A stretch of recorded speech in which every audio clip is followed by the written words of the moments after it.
Stress has an immediate impact on every system of your body, and its effects accumulate.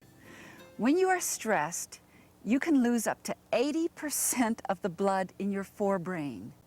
That's a lot of blood, which travels immediately to your limbs for the fight or flight response. Our primal responses to stress were wired millions of years ago when we had to react instantly to threats. Today, our bodies often react to the ongoing stresses of civilized life as if they were the mortal dangers of life in the jungle. When the stress response is continually triggered, it is not only useless for your survival, it plays havoc with your health and with your peace of mind. You can interrupt this loop. You can reprogram your nervous system to no longer set off a crisis response in the face of daily stress. Now, if you train your nervous system to keep the blood in your forebrain, you will be able to think more clearly. You'll cope more effectively, and you will prevent stress-induced illnesses.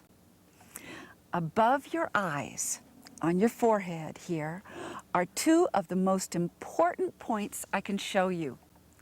They are called neurovascular points because they impact the nervous system and are a part of the vascular system.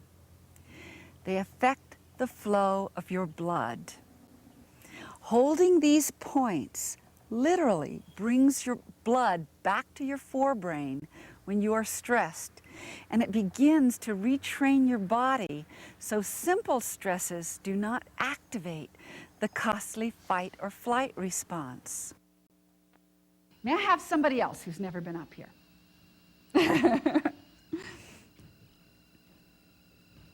Hi. Now tell me your name. Matt. Matt. Okay, Matt. I'm going to show you something. I'm going to test you, and you hold your arm real strong and don't let me push down, okay? He's like steel. He's so strong. Now, I want you to bring to mind something that bothers you. Don't tell me what it is. Just bring to your own mind something that kind of stresses you or bothers you. You got it? Okay.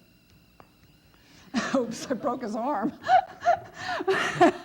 But that's how quick stress hits the body. It is instant. It is automatic. We lose up to 80% of the blood in our forebrains when we get very, very stressed. That's why you can't think your way out of a paper bag, sometimes.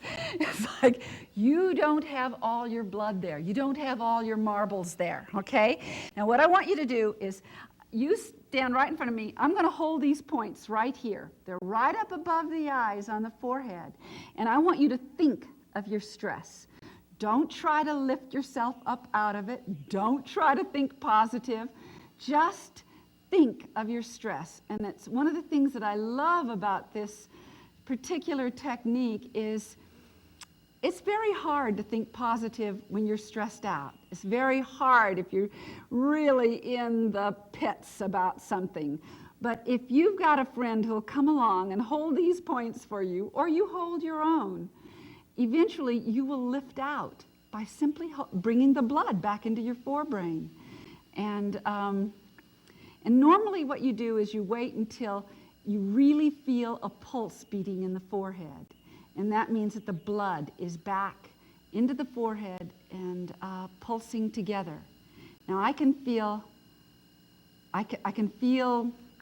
pulses. They're not even yet, but it is pulling the blood up. Now all right, so let's just see where he's at, okay? Again, it's not quite even yet, but we'll see. We don't know how bad his stress is. I don't want to stay here all day. But, okay, so bring to mind your stress, okay? And hold your arm strong. So what it does is it brings the blood back into your forebrain, and if you probably need to hold it a bit longer because I didn't wait until they pulse together. But what it does is it enables you to think your way through your problem. It prevents your body from getting some stress-induced illness. And if you're wondering if your illness you've got is stress-related, yes, it is. It always is. So that's very good. And that's one of those things we do automatically. When you get stressed, you go, oh my God. You put your hands up here, and that has been passed on through the DNA for millions and millions of years. And if somebody had simply told you to stick with it, hold it longer, just keep your hand there, and if you're going to do your own, you can either put your fingers right here over your forehead, or you can lay your whole hand here. Some people go like this, put their hand here, and the other one on the back points because it governs fear in the back. Fear, and there's also, it goes right over the hypothalamus gland, which governs the fight or flight. So to hold them here creates a polarity, and it holds more points than just the front. So they're very, very good. Don't leave here tonight without really letting that one sink in. Thank you, Matt. Years ago, I was always teaching neurovascular points because I knew how much they helped people. But I didn't have the same kind of success I watched other people have with them when they held their own. It was kind of like turning my energy back in on myself like triple warmer.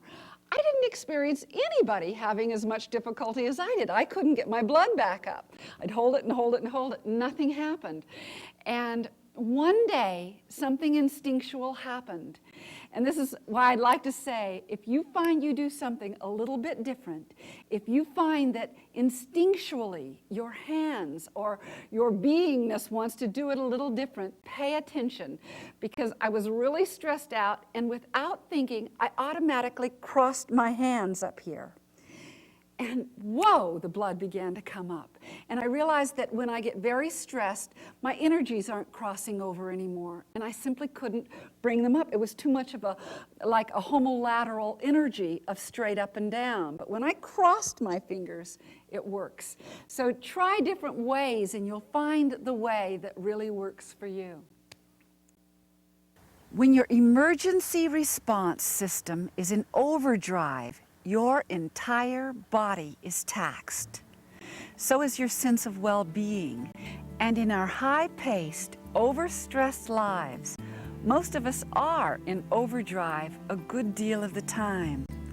So learning to hold your frontal neurovascular points right here on the forehead when you feel stressed is one of the simplest, yet most valuable self-care tools you will ever learn.